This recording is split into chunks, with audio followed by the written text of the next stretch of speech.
Yo, what's up, y'all? You are now tuned into another edition of the podcast with Tigmatic, and it's your boy. I have the legendary Frankie Staton with me, y'all. Y'all know what it is. Keep it locked. We'll be back. Here we are, ladies and gentlemen, direct from Motown. The Supremes at the Grand Ole Opry.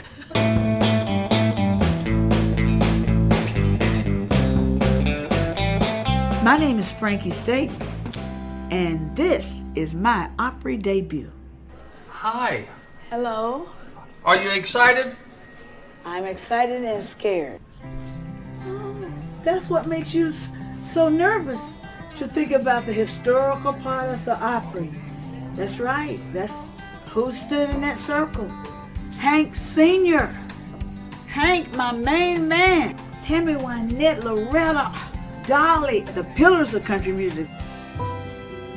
I started playing very, very young, and I got into music because I loved the music I was hearing on the radio, and I was always experimenting with it and playing it. And then when I was around 11, I started writing songs. My hometown is High Point, North Carolina, the furniture capital of the world. Played for the furniture shows there.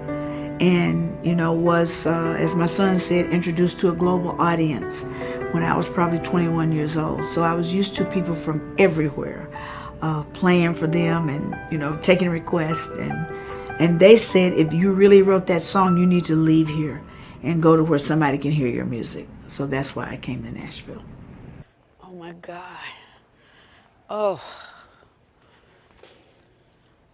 I'm just feeling the spirit of everybody that's ever been here, stood on this wood, I've waited for this moment in this space for 42 years, and it was well worth the wait.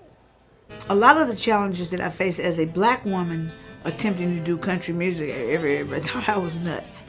And when I look back at it, in 1981, I was walking down Church Street, and this cop grabbed me. He thought I was a hooker. And he goes into the jam session with me and tells the people, if you have any problems out here, let me know. So finally, I said, I'm not leaving. And they got me up. And I got standing ovations. This is how I got my first real gig in the city. So I learned that you'll never conquer your demons if you run. All right, let's do it, y'all. We ready for sound check? All right, I guess we're about ready to do a little rehearsal Oh, help me, Jesus. For a moment there was shock in her world. She smiled and said, I hope it's a girl forever, Loretta. I had a lot of challenges with the publishers on Music Row. They would literally say to me, there's no way you could write a song like this. Because I said, do you think I brought you somebody else's music? And they said, I just don't believe you could write a song like that. And then people would question, why would you want to write country music? I'm like, it's not a matter of what I want to write it, and it's what God gives me, is what I hear in my head. I know, and I can hear that this would be a Reba song, this would be a Miranda song, and I said, well, you want me to tell God to tell me don't write country songs because I'm a sister, right? Which literally prompted me to have the first in history Black country music showcase at the Bluebird Café, covered by the New York Times.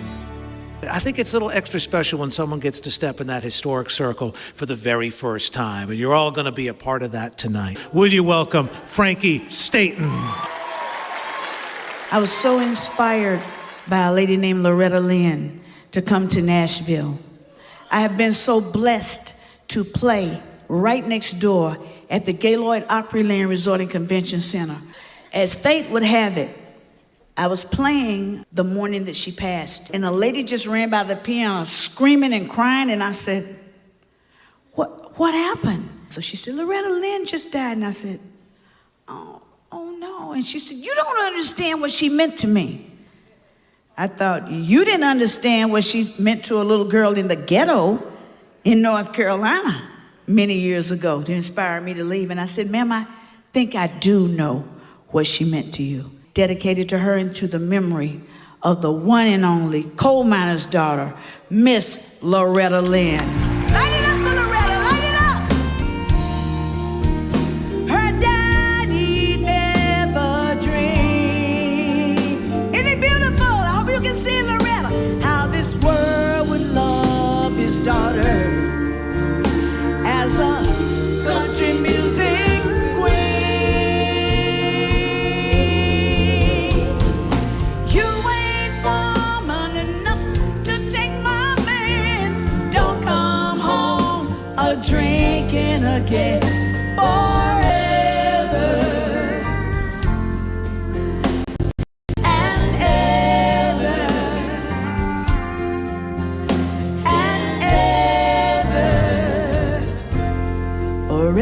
Loretta. Thank you so much. God bless you. God bless the memory of Loretta Lynn, an American icon. We love Miss Loretta. Well, I tell you what, we were here for something special tonight. The Opry debut. Frankie Staton, everybody. Hey, y'all saw that. Now, Miss Staton, why don't you give yourself an introduction like only you can to the people? Well, I'm Frankie Staton, and I'm happy to be here tonight. And I'm going to play one of my own original songs for you. It's called The Dream.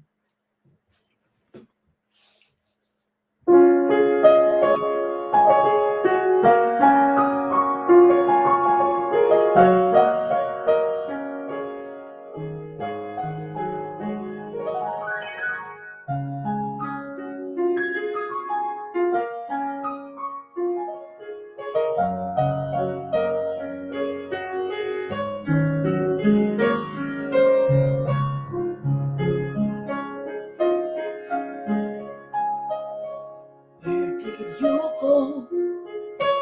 What did you do? Did you know that I was waiting for you? Was there something I did? Were you angry with me? Glad you're home. I'm your dream.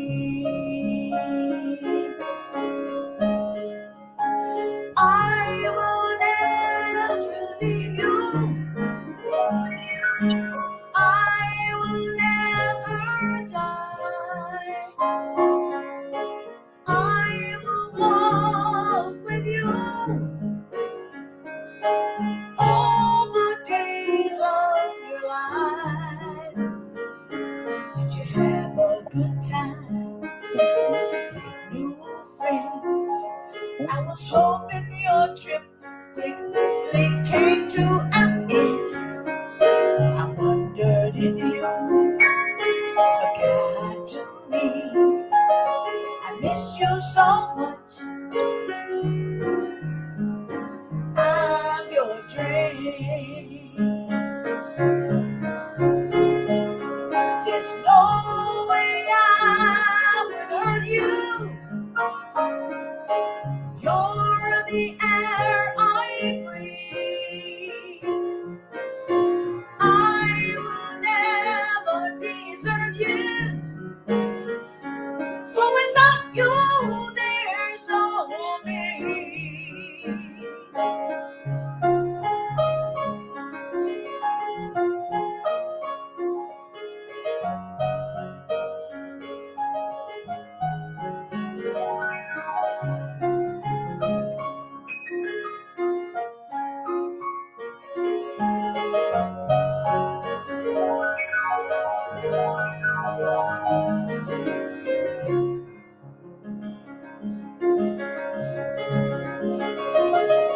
So glad you're back. Are you here to stay? Can we start working on tomorrow today? You'll be shocked at what you'll achieve, and I'll shadow you. I'm your dream. I'm your dream. I'm your dream.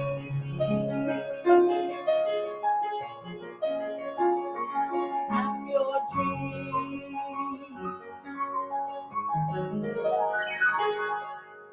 I'm your dream.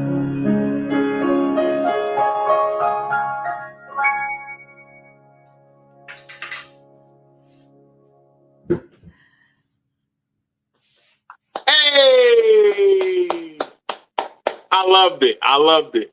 I got to watch this song live, even though I was listening, and I've been listening to this song for a couple weeks now. Yeah. You know, But to hear it live, to see you perform it live was definitely awesome. Well, thank you so much. Thank you for playing this song on the pot. Welcome to the pot.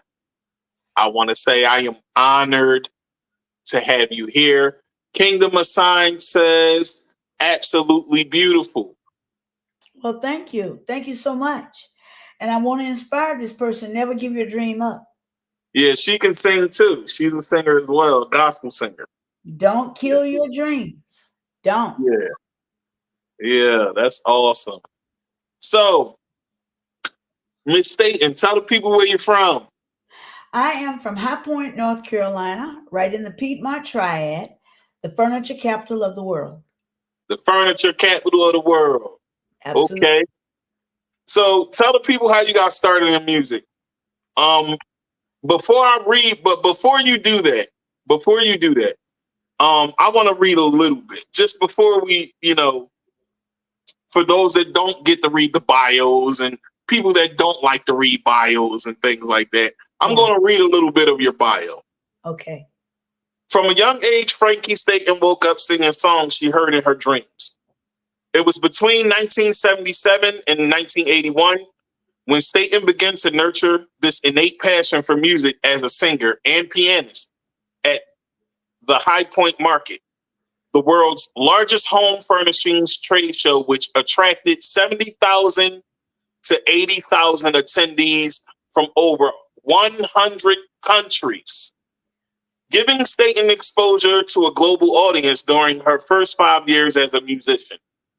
This inspired Staton to relocate to Nashville, Tennessee in 1981 to share her unique style of piano playing and storytelling with a larger music market, while maintaining a residency as a performer at the Gaylord Opryland Hotel and Convention Center, one of the 30 largest hotels in the world, which means this is a big place, y'all. This is a big place. Homes. Staton also performed in many of the iconic venues responsible for buoying Nashville's status as Music City. Staton's approach to performing proved to be ahead of music space. Despite being met with opposition from Nashville's music industry, Staton consistently earned local opportunities, including a position for 10 years as a performer on the Ralph Emery Early Morning Show, while also making several appearances performing on the American talk show Nashville Now. Staton made history after challenging the New York Times, creating the first Black country music showcase at the Bluebird Café in 1997. That's what y'all seen on the clip that was playing beforehand, y'all. Within 5 years, Staton established a national platform for over 60 country singers of color across the U.S. who had struggled to gain opportunities in the country music industry.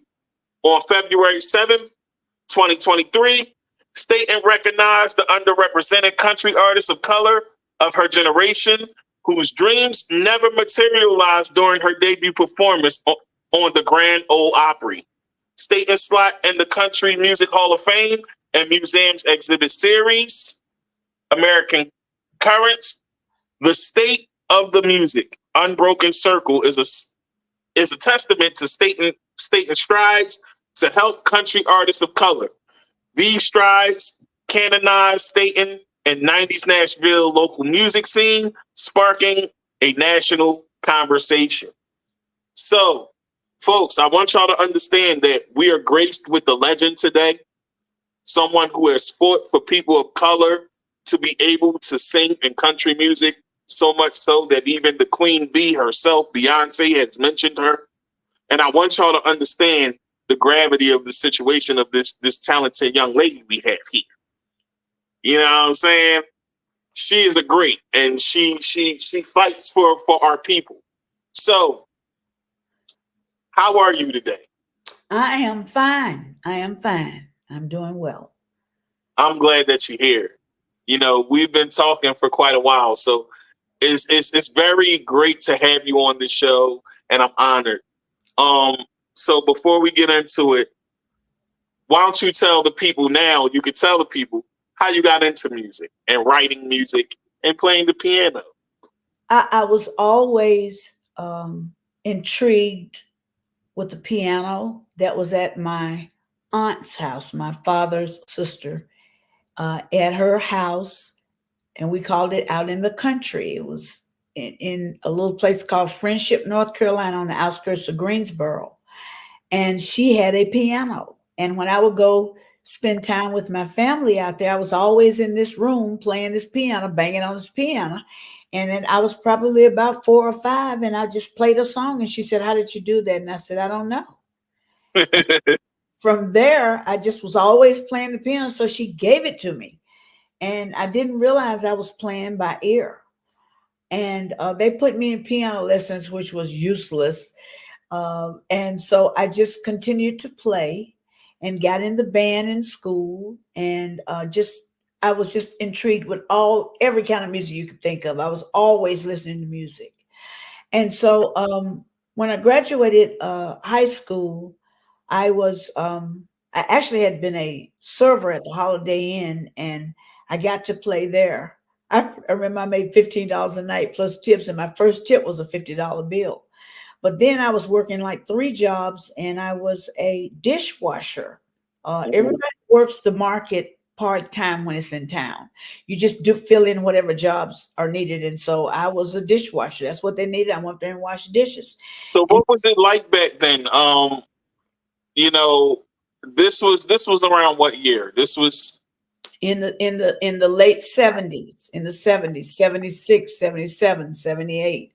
all right. So for those that don't know what that was like, explain what that time was like for the viewers, and for those that need a little history lesson about this country that we live in.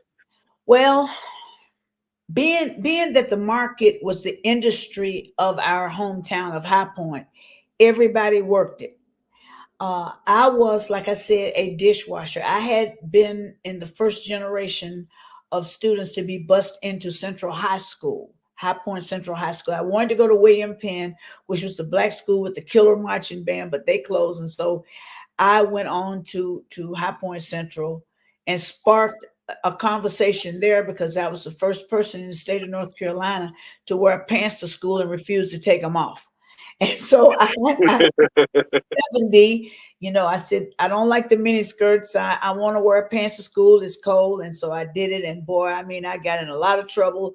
But then I organized, I just told the rich girls, you wear them and then they'll pass the law. And they did it and they passed the law. And so, but I am in that yearbook wearing pants, And so it was just a time of, I remember that the Ku Klux Klan killed some people in the Communist Workers' Party in Greensboro, North Carolina.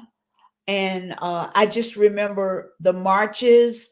I lived through the assassination of Dr. Martin Luther King and then Bobby Kennedy.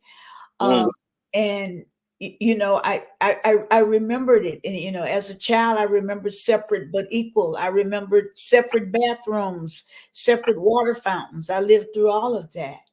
And but my mother always said, you will have friends from all walks of life. Don't be afraid.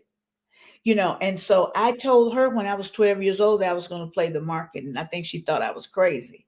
And so sure enough, I was washing dishes in the middle of the night. I worked all night long. That was my third job for those 2 weeks.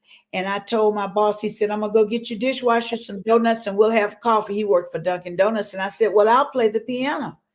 And he said, what are you talking about? And I said, I saw a grand piano in the hall. I'll play it. He said, I said, I can play. And so he came back and said, all right. So I played the piano. And out of nowhere came a little man in a business suit. And I said, I'm fired. He said, you're hired. I have the largest showroom in the market. And so I said, you're kidding me. And he said, I'll pay you $50 a night plus, you'll make tips to play for me for the next 14 nights. Oh man, that's awesome. Making $1.90 an hour washing dishes.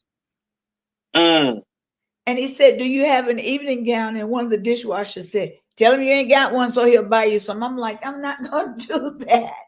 And so I would play whatever they requested that I knew, and then I would slip in one of my songs, and they would say, "Whose music is that?"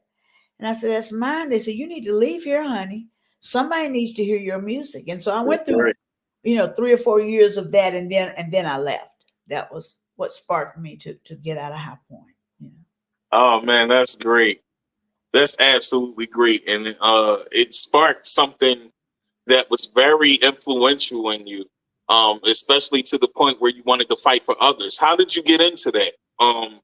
So before I start asking the mental health questions, this story has to get told too, because I think it's very important and essential. So how did you get into that? I came to Nashville with all the hope in the world and the belief that it was about what I was presenting musically. It was about what had been written. It was about what was on that cassette tape or that CD or whatever. That I believed it with all my heart. But I was met with a lot of racism, a lot of marginalization, a lot of why do you want to write this music? It's not about you people. It has nothing to do with you. And I mean, that's a very confusing place to be when you're Right. positive and you believe in yourself and everything. And I noticed that, like, we could go like the jam sessions, and I'd be the first one in there, but the last one to get up and sing. So if Mm. the jam session started at midnight, I was there at 11:30, but they got me up at 2:30 in the morning. And I just refused to leave. I said, I'm not leaving. And if I approached a publisher, well, why, why, and I've been in situations where I felt invisible, where there were conversations going on. They would look at me like, why are you standing here? And so I figured out that I wasn't the only one that was being treated that way.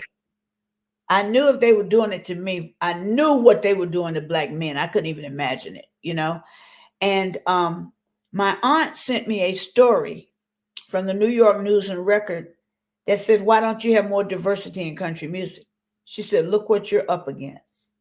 And so I had enough. At that point, I had been in Nashville 16 years.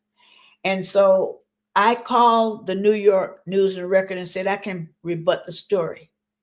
If you come to Nashville, I will show you the Black country singers.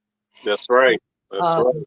That took a lot of courage. Were you afraid of the pushback from the racist Well, and supremacists that were I don't know why I should be afraid after they've already treated me like garbage for all those years. So right, what do I have to lose at that point? You know what I'm right? saying?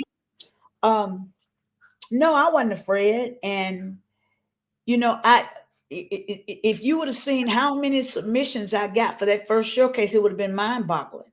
I mean, I said we only have 2 hours to do the showcase, so we can't have all these people, And I was really driven that the music be credible, that the band be country, that they read number charts, which we use in Nashville, and that the singer was a real country singer that could really sing country music, And Right. so, and I had to have it in an industry place that I knew the music executives would support, and that ended up, of course, being the Bluebird Café, which is probably the most famous place in this city, and was a subject of the television show Nashville. I had performed there many times, and I knew Amy Curlin, who owns it, and so I approached her, and she said, "Everybody else sings here. Why can't you? Why can't y'all sing here? Yeah, you can do it." And I wanted to do it during Black History Month, and I worked like a complete animal promoting it. I And believe you. I believe you. I worked. Um, I worked. I was up probably 2 straight days before the first show. And you can look at my face and see that I'm about to pass out. yeah. Fall out on stage.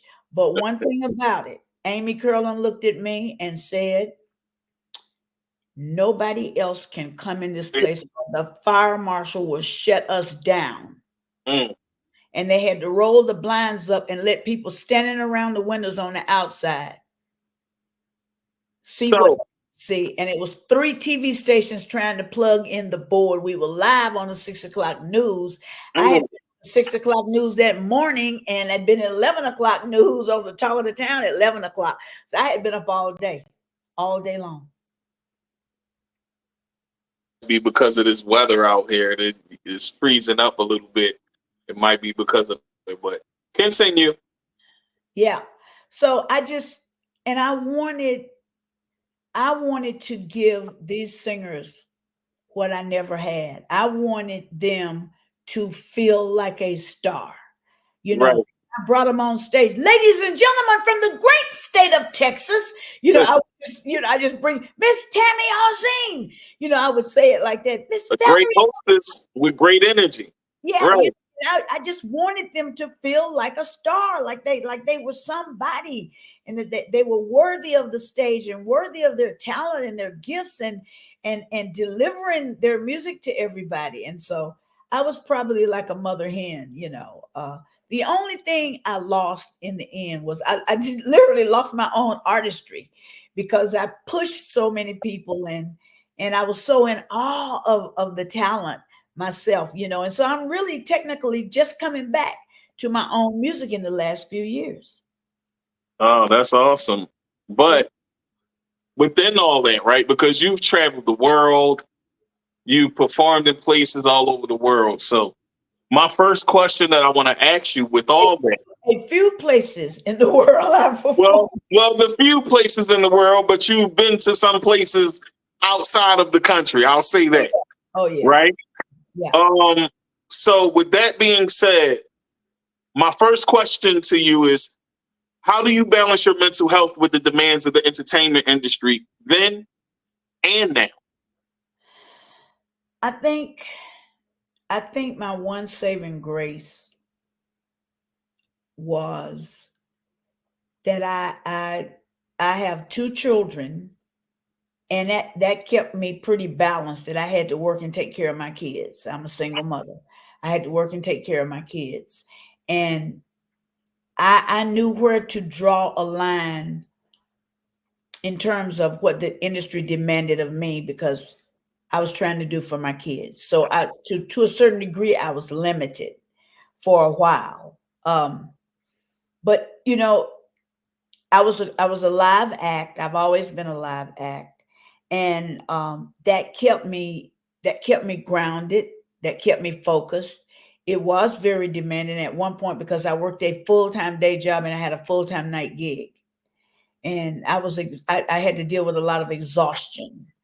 Um, but I've always been able to manage it. It's never driven me crazy because it's something I love doing. Okay, that's pretty cool. Which was gonna have me ask you, how did you deal with, personal struggles, which led to anxiety or anytime you had depression or anything that messed with your mental health status, especially in a time with so much racism and all of that. How did you deal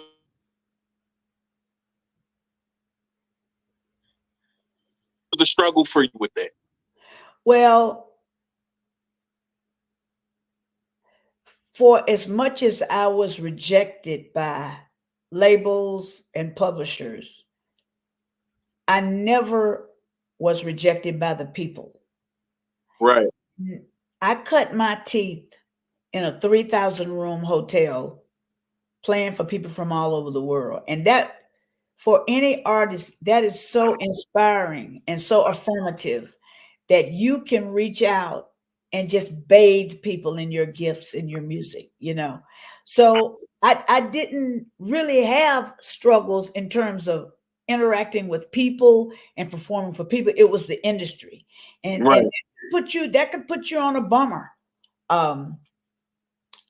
But I kept going. I just kept saying, Frankie, you have to keep going. You have to keep, you never know. You never know. We have a saying in Nashville, when lightning strikes. You never know when lightning can strike. And it may take forever, but then when it strikes, I mean, it's like a wonderful snowball effect. Yeah. Yeah. I can understand that. So as you say, it's the end. It was more so the industry instead of the performing part of it. What are some challenges would you say were in the industry that could affect you mentally? Well, I was taken to several publishers and people were attempting to get me. Breaking up a little bit. I, You I, bro- I was taken to several publishers. People were trying to get me signed as a staff writer, and I was rejected every time. When I look back at it now, it probably would have messed my mental health up because everybody's so paranoid about their position, and it's so competitive, and I don't know how I would have done in a situation like that. right. Um, but it did not stop me from writing songs. It didn't stop me from performing my songs for the Having public. some technical difficulties again. Like, I don't know why, y'all. I don't know what's going on here. It's not on my end. I think it's, you know, the internet. Oh, can you hear me? We can hear you now. Oh, okay. Okay. It was like you were in and out for a second. Oh, okay. Um, so I like I was saying, it was always a blessing to me to be able to perform live and not even be dependent on a band. I can just do the show by myself on the piano, man. I can just do it. And that was a gift. So in a lot of situations, anything that they trashed on Music Row, I could go sit down on a grand piano and get the reaction from the audience, and they go nuts over the same song that just got turned down. And it's all just a matter of opinion anyway. You can play a song for 10 different people and get 10 different answers or 10 different opinions on that song. Right. So it that can drive you insane right there. So, what's your creative process? Let's talk about that for a second. How does Frankie Staton create? What does she do to get in the mood to create? Well, I think songwriters will tell you that it's just anywhere, anytime. You can be having dinner with friends and somebody say something and you go, wow. Or you can hear something on television or saying, or you can think of something you experienced in your life and go, I can write that. You know, then a lot of times, like I said, I hear music all night. And so I wake up in the morning and go, oh, I can put some lyrics with that melody right there. Or I'll hear a lyric in my sleep and go, well, that's a great lyric. And I wake up and I write it like that. So it just depends. Something inspires you to write. You may remember something that happened to your family or your friends, or a tragedy or anything, somebody in history, or and just write a song about it. That's awesome. That's awesome. And I can relate to that because, for me, I get inspiration from everything. Yeah. As a rap artist, and I'm starting to write, songs, actually like songs for, singers now too. As I'm, you know, experimenting, if you will. I'm even experimenting, harmonizing too. Yeah. Because I'm married to a singer, she has taught me how to harmonize, and I actually sound pretty good. There you But go. one thing that I'm learning is that you definitely can draw inspiration from anything, and it can That's be right. as something as small as a conversation or anything like That's that. right.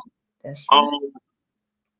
Okay, what do you do for self care? What do you like your coping mechanisms to keep yourself mentally stable through it Well, all?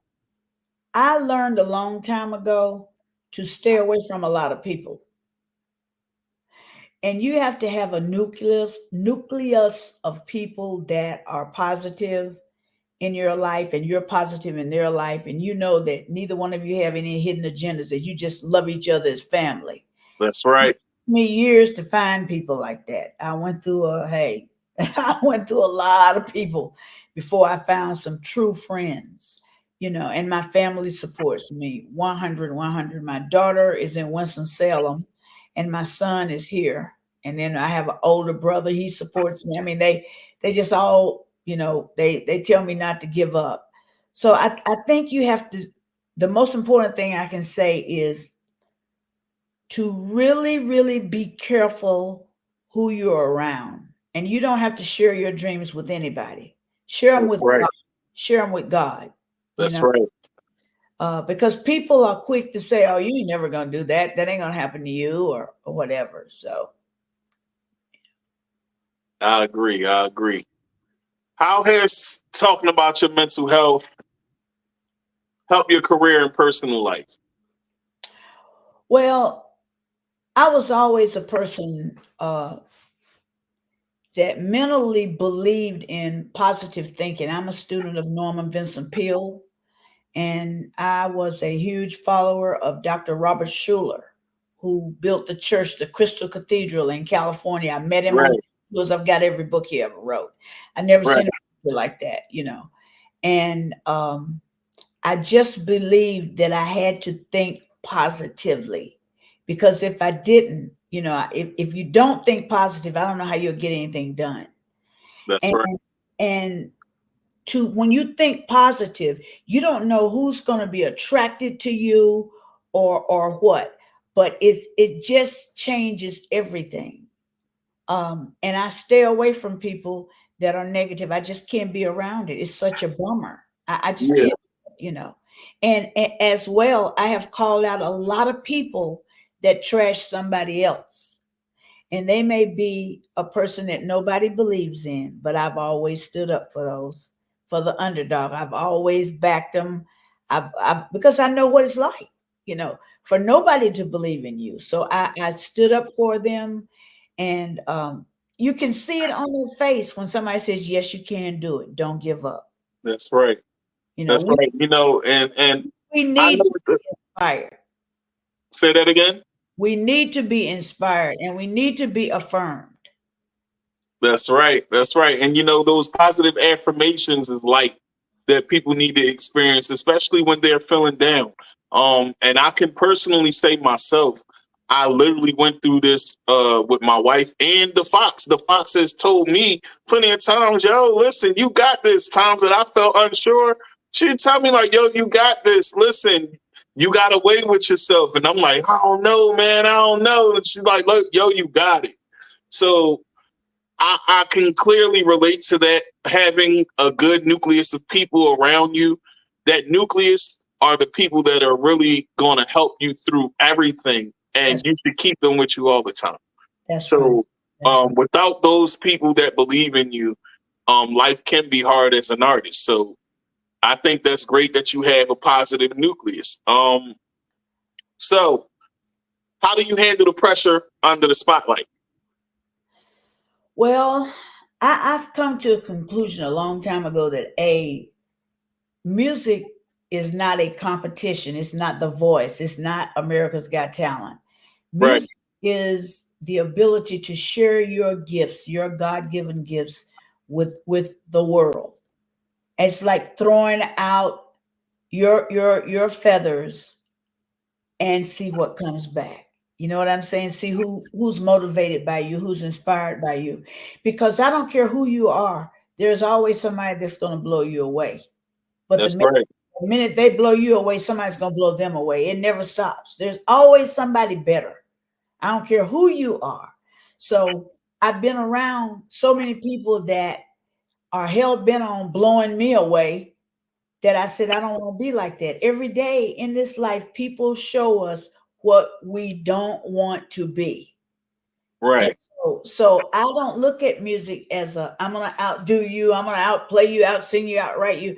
I just look at it as I'm sharing my gifts. And I'll give a shout out to my little brother in Raleigh, North Carolina, G.W. Pierce, who's listening. And I know G because G walked in on my gig one night and he said, "Do you let people sing with you?" And I said, "Well, where you from?" He said, "I'm from Raleigh, North Carolina." I said, "Man, I had a microphone last night. Where were you?" And we've been friends ever since then. You're going to meet by just saying, "Take the mic and sing a song." That's what music should be, you know. Absolutely. And it Absolutely. feels good to bless people. You know what I'm saying? And you can see it on their face. They're grateful. They're grateful to get to sing a song, with you. And everybody wants a picture on a stage in Nashville. you know, like, oh my, I'm at Opryland Hotel singing. That's something they'll never forget. Yeah, that's something historical. That's a historical place. So let me ask you this. This is not even in my questions because this is just something that just came to mind right now. Okay. Right? Jason Bloom. Oh my God. Right? Now, for those that watch the pot and are fans of the pot, Oh God. you know I had singer-songwriter Jason Bloom, who has written for so many walks of life and has countless #1 records out here, has written for the likes of Britney Spears, Backstreet Boys, Bajento. The list goes on. There's a lot of people, you know, and he's the reason that I'm speaking to this beautiful soul right here, right now. So tell me a story about Jason Bloom. Tell the people about it. I was over at BMI for the 100th time trying to get somebody, a writer rep or something, to listen to my music. And I'm sure this young man was a Belmont intern from Belmont College. And I said, look, I'm tired of coming over here and I'm tired of begging people to listen to my music. I can write music and I can play music and I want you to hear my music. And I know where the piano. He said, wait a minute. He said, you should get in Jason Bloom's workshop, which was the blessing of my life, of my music career. And Jason did a workshop for 50 songwriters monthly at BMI Nashville. And you had to sign up. If you couldn't get signed up on the internet, he saved 10 spots for you. I went to BMI at 7 o'clock in the morning and put a sign on the door. I'm #1 on the 10 spots saved. And I'm sitting across the street in the white Nissan. Do not even try to go in there before me. So when the door opened at 9, I went in there and I signed up. I was always the first one to sign up. My very first workshop, I was really studying Jason because I felt like I was so much older than everybody in there, right? And Jason, you had to take your CD or play it on your phone or your lyric sheet or whatever. You know, you had to have a lyric sheet.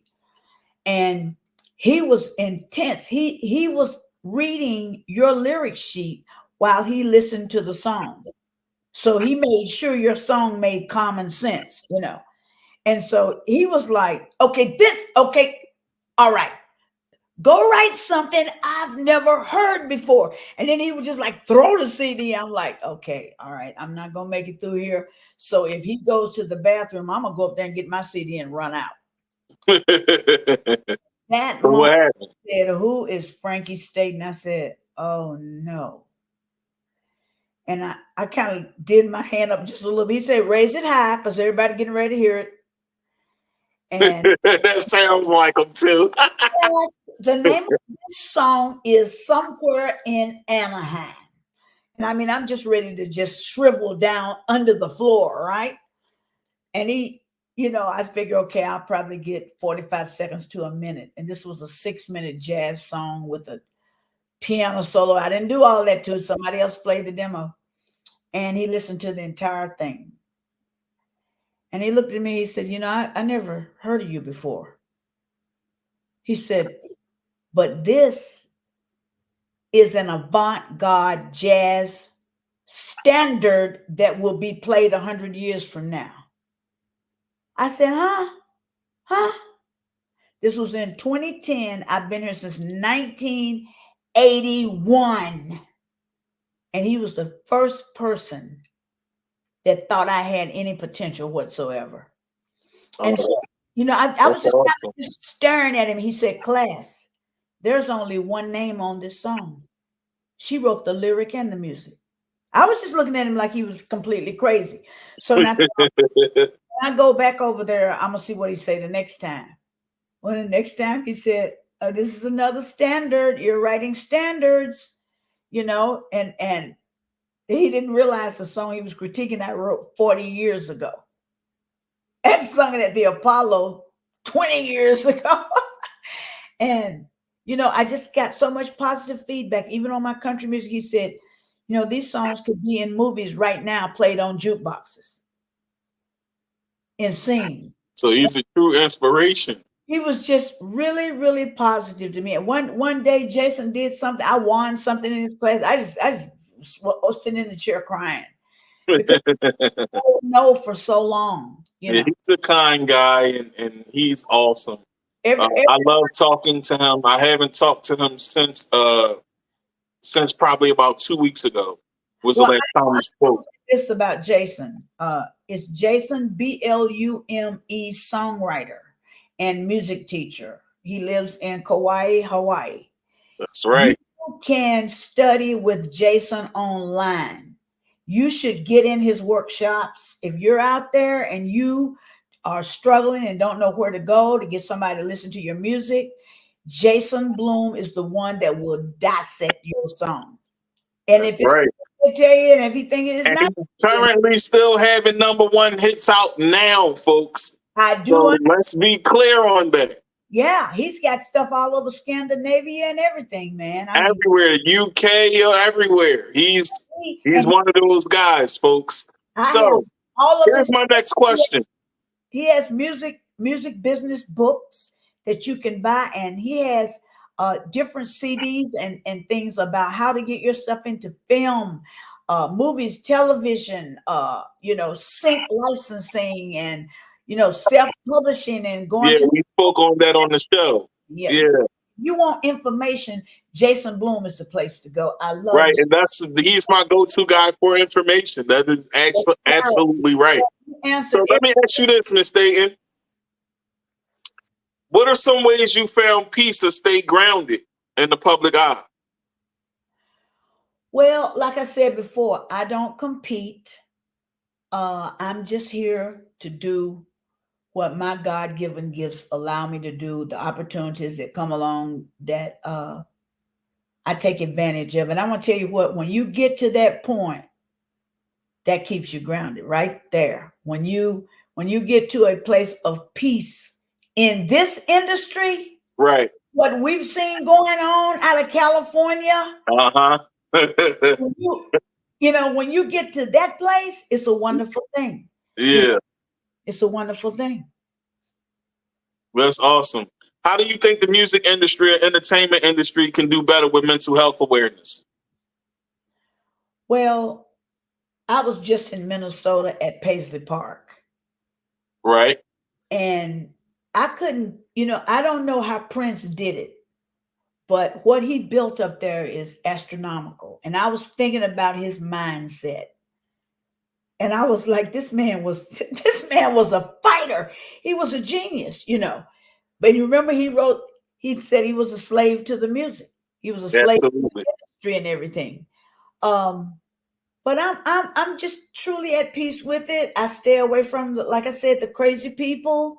If you stay away from the crazy people, you can, and it's a lot of crazy people in the music industry. There's a lot of delusional people who have delusions of grandeur, you know, in this industry. There's a whole lot of them. It's a lot of high grandiosity, huh? Oh, Lord have mercy. And when you think about it, this industry is not about the bling and the Bentleys and the Jags and the Rolls and, you know, the big gigantic mansions. If you look at it, half of them end up broke. Or unhappy. And unhappy or dead.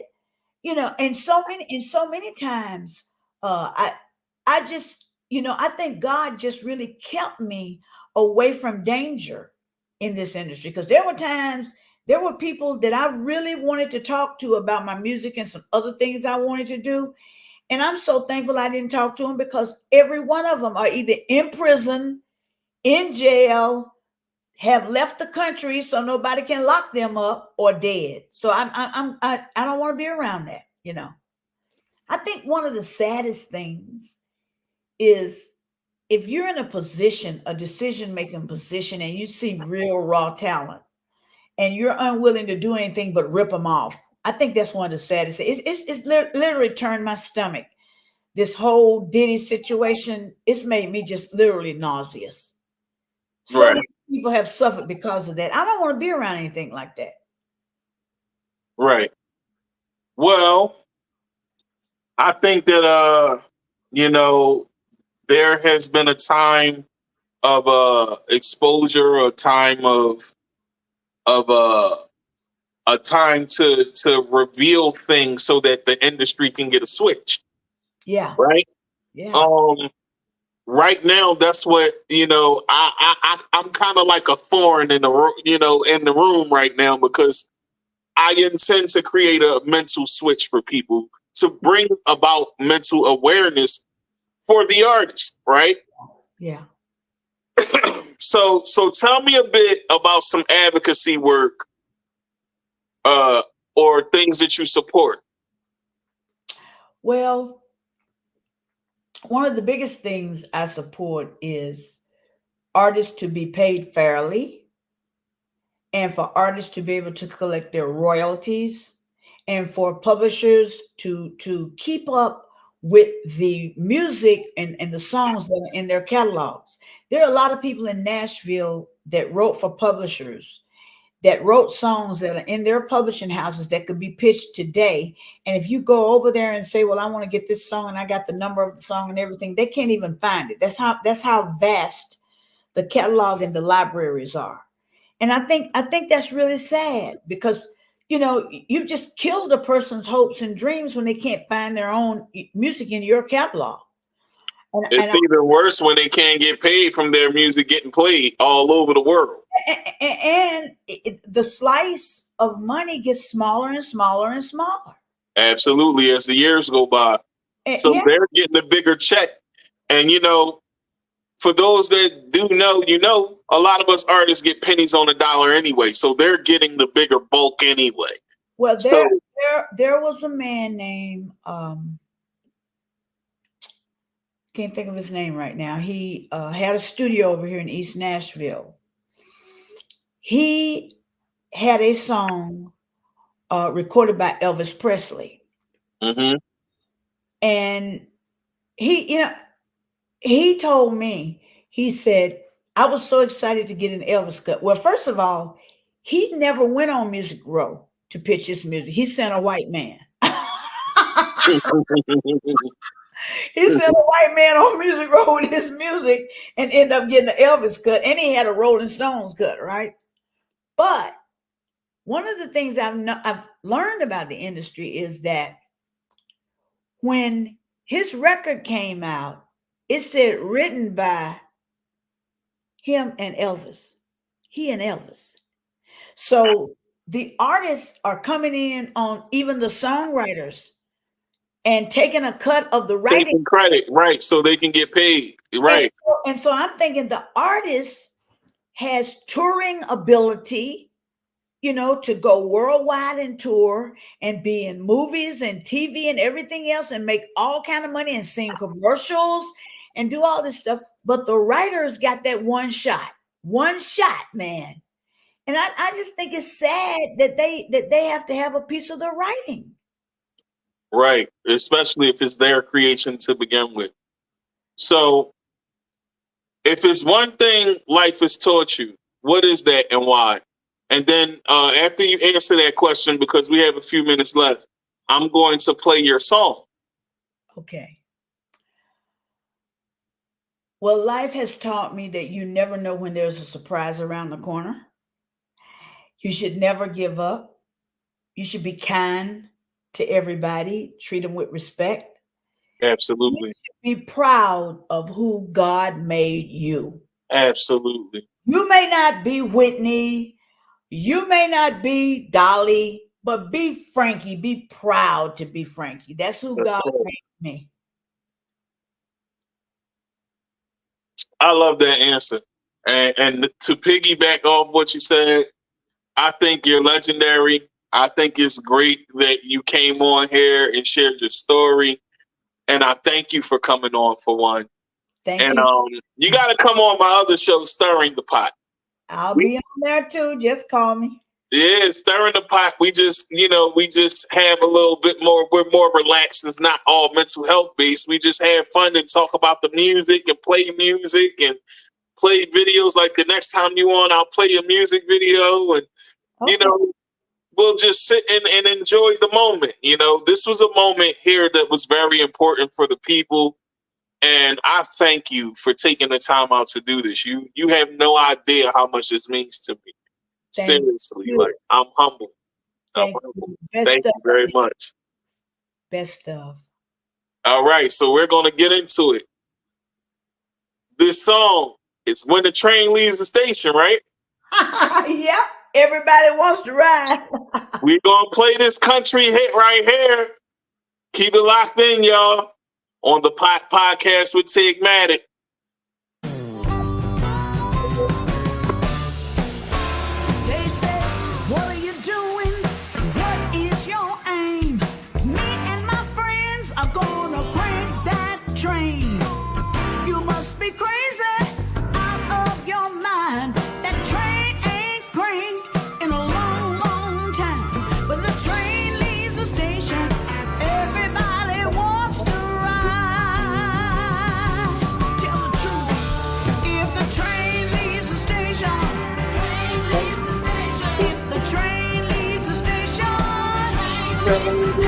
If the train leaves the station,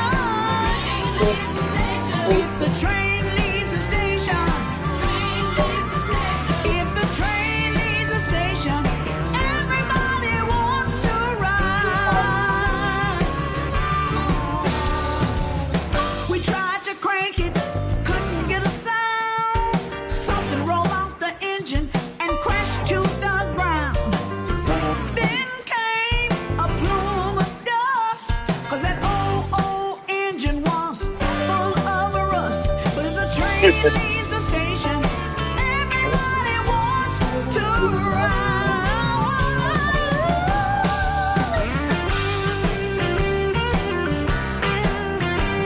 I know y'all hear me in the background. I love this song, y'all. My bad. We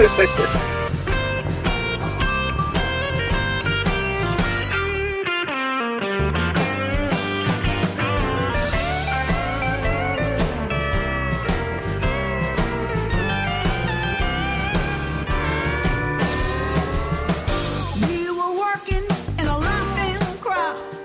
It started moving forward, the motor rolling loud.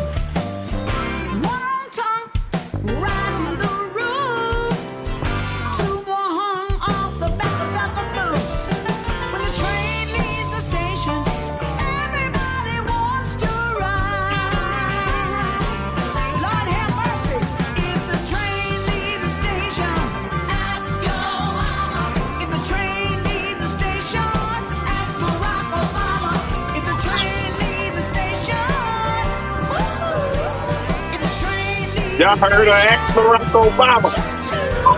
if the train leaves the station, everybody wants to ride. There won't be no hesitation. Everyone wants to ride.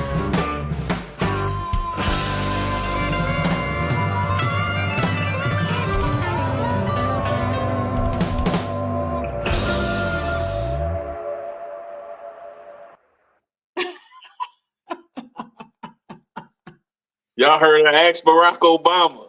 Train.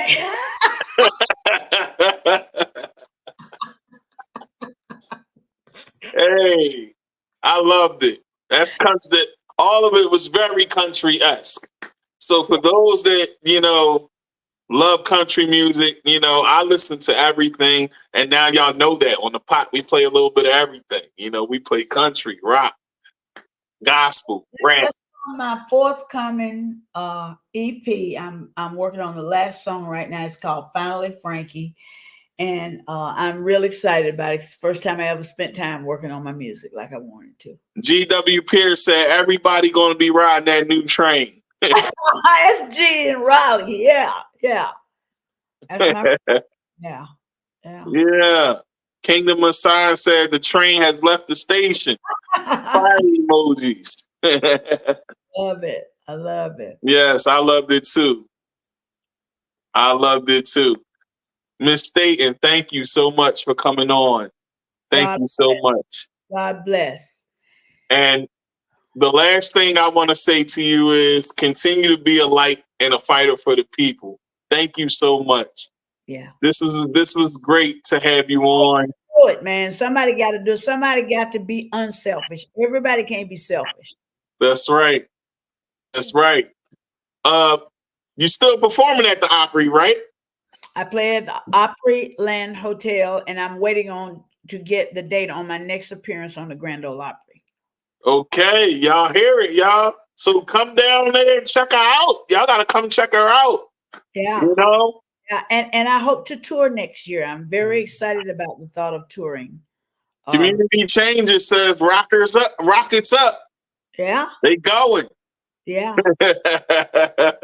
Excited about meeting people and traveling and touring. And my dream is Glastonbury. He said we pulling up at the Opry. Okay. I think this is Jerome. It looks like it might be him. Oh, okay. All right. If that's Jerome, hey Jerome. I'm not sure. It might be, it might not, but it says community changes. Oh yeah. Yeah, it's Jerome Moore. It's him. Yeah, Jerome Moore is the man. I want to Yeah. tell you, a game changer there. I'm proud of Yep. you, man. Call me good, brother. Hey, listen, folks, I hope y'all really enjoyed yourself like I did. Miss Staton, listen, like I said, we are I want you to stay on the line and I'm gonna end the live for the folks, but listen, for y'all that tuned in, y'all got some great information. Y'all heard her history, and y'all got some gems out of the legend, the myth, the great lady Frankie Staton. Bless your heart, honey. So, folks, tune in. Next time, I want to give a special shout out to Puerto Rico, Bangladesh, UK, Ghana, all the people in Africa. Keep supporting London. I love y'all. Listen, everybody in Philly, DC, Florida, Cali that watch, all the folks that watch, thank you so much. And I can't wait to bring you guys some more from Miss Staton. And also, hopefully I can get Jerome on here too. You're watching it, brother. So Jerome. I'm speaking into existence. But I'm happy that you came, and thank you once again. Folks, to the next time, tune in to the next episode of The Pot. It's your host, Tigmatic. Peace. Peace out.